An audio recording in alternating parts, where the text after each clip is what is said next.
Hi everyone, I'm Mani, the CEO and founder of Voller. If you have or are planning to sell appreciated capital gains assets in Georgia, you know you'll lose something between federal and Georgia taxes. But the big question is, how much will you lose and what can you do to reduce it? It's important to understand your capital gains taxes and how they will impact your financial future, not least because that knowledge will empower you to take action to reduce your tax bill today and help you build your wealth faster. In this video, we'll explain what capital gains are and how they are taxed in Georgia. We'll also show you different tax planning strategies that can significantly reduce your capital gain taxes to help you build your wealth faster. These strategies range from selling appreciated assets in a tax-exempt trust through charitable remainder trusts, deferring your capital gains taxes with an opportunity zone fund, or diversifying your assets with exchange funds. So let's get started. What are capital gains? Capital gains are a capital asset's increase in value above its basis, or in other words, cost. Capital assets can include stocks, real estate, or even an item purchased for personal use, like a car or a boat.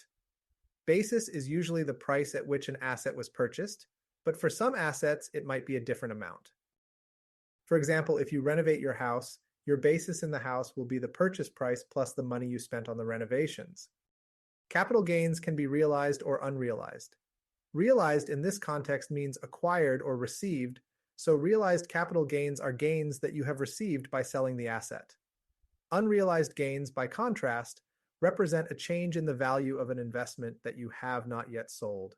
Capital gains are not taxed until they are realized, meaning that even if your Apple stock has increased 50 times from the day you invested, you won't owe any capital gains taxes until you sell the stock.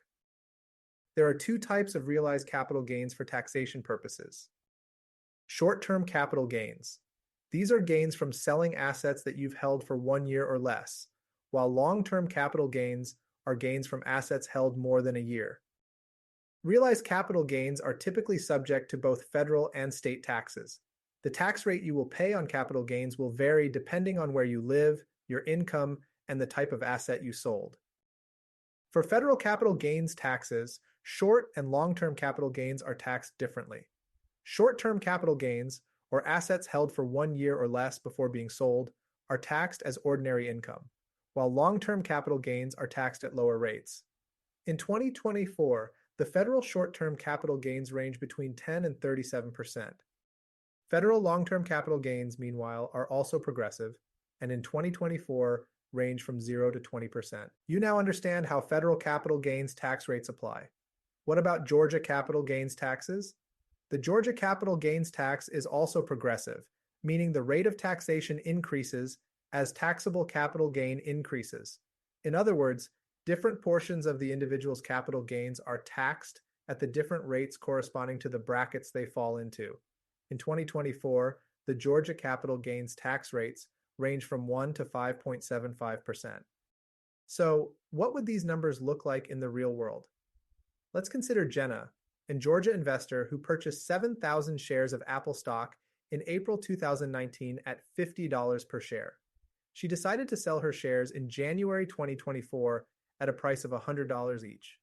Jenna held the stock for more than 1 year, so her realized gains are considered long-term capital gains. Jenna realized a capital gain of $350,000. She paid for 7,000 shares at $50 each for a total of $350,000 and then sold them for $100 each for a total of $700,000. That's a net gain of $350,000.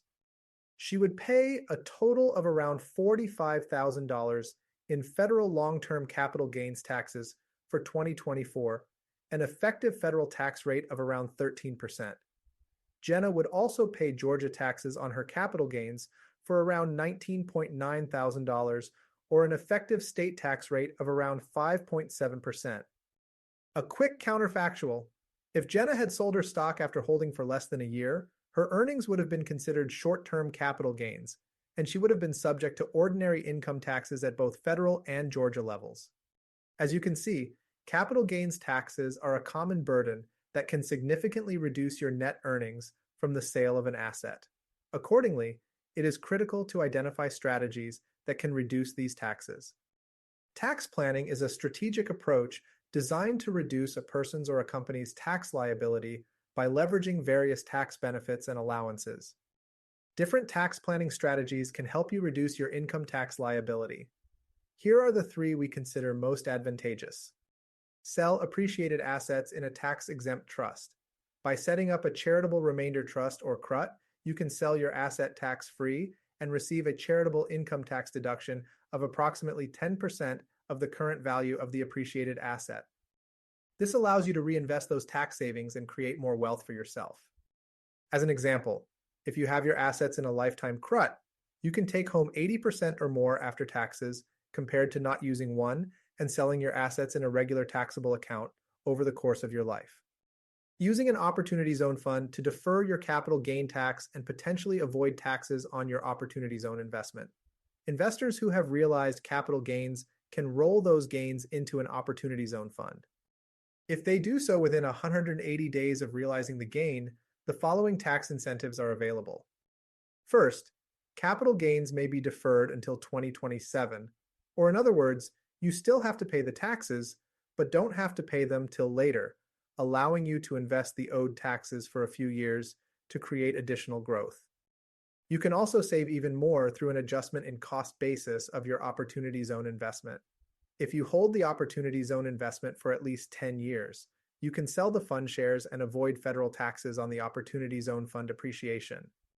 Another option is to simply diversify your investment using an exchange fund.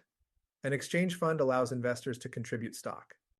By aggregating the concentrated stock positions of many investors, an exchange fund allows you to substitute or replace your own concentrated stock position with a diversified basket of stocks of the same value, reducing portfolio risk and putting off tax consequences until later. Exchange funds now take a wider range of shares from most companies listed on major exchanges to large startups. Importantly, after you have exchanged your concentrated position for a diversified basket of stocks, you will still have to pay capital gains taxes when you sell the diversified stocks and won't receive the diversified shares for 7 years. All right, that wraps it up. I really hope you enjoyed the video and learned something new. Please feel free to comment, like, share, and subscribe to our channel. Now, a quick word about Valor. We've built a platform to give everyone access to the tax planning tools of billionaires like Facebook founder Mark Zuckerberg and others. We make it simple and seamless to pick the best strategy, set up, and administer these structures at a fraction of the cost of competitors. I really hope you found this video useful. If you still have any questions, please visit our website at Valur, VALUR.io, where you can read more content on these subjects, play with our online calculator to discover your potential financial gains, or schedule a call with us.